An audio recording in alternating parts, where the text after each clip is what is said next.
Last লেসনে আপনারা দেখেছেন যে কিভাবে আপনি একটা টেমপ্লেট ডাউনলোড করে আপনি ইউজ করবেন।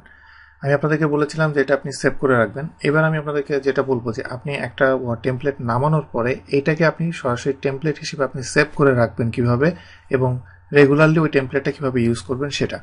এখন এখানে দেখেন যে এটা যদি আমি টেমপ্লেট আকারে সেভ করতে চাই, তার আগে আমার এখানে যা যা চেঞ্জ করার এগুলো আমি চেঞ্জ করে দিব। এগুলো আমার কোম্পানির নাম, স্লোগান এবং আদার্স যেসব ইনফরমেশনগুলো আছে এগুলো চেঞ্জ করব। এখানে আমি ভিউয়ের ভিতরে যে গ্রিডটা আমি অন করে দিচ্ছি, এবং এখানে ডেটের যে সেকশন এটা সিলেক্ট করার পরে, এটা সিলেক্ট করলে আমার ডেটের এই জায়গায় আমি ফরম্যাটটা আমি চেঞ্জ করে দিচ্ছি। ফরম্যাটটা চেঞ্জ করে এটা অ্যালাইন রাইট করলাম, না এটা লেফট হবে, অ্যালাইন সরি লেফট করলাম। করার পরে আমার যদি মোটামুটি সব কিছু ঠিক থাকে, আমি যদি পেজ লেআউটে যাই, পেজ লেআউটে দেখেন যে এটা পুরো পারফেক্ট দেখাচ্ছে, ফুল পেজ লেআউটে পুরা ঠিকঠাক মতো আছে। যদি সব কিছু আমার এখানে ঠিক থাকে, আমার লোগোটা আর একটু বড় হবে এখানে, সব কিছু যদি ঠিকঠাক থাকে, এইবার আমি এটাকে টেমপ্লেট আকারে সেভ করব। এটা আমি সেভ করতে গেলে আমাকে যেটা করতে হবে, ফাইলে যে সেভ অ্যাস, এখানে আমি এক্সেল ওয়ার্কবুক নামে সেভ না করে এখানে আমি এক্সেল টেমপ্লেট নামে সেভ করব।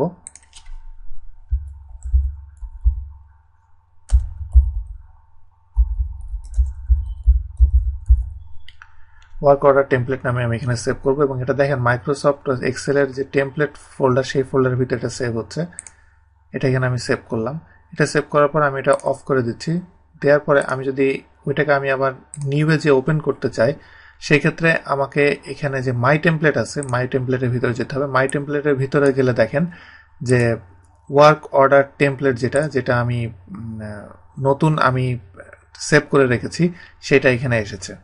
তো এটা আমি ওকে দিলে আমি যেটা সেভ করেছি সেটা এখানে চলে আসবে। আর নিউ এর ভিতরে যে মাই টেমপ্লেটে যে ওয়ার্ক অর্ডার দিয়ে আমি যদি এটা ওকে দিই, তাহলে দেখেন যে এটাও এসেছে।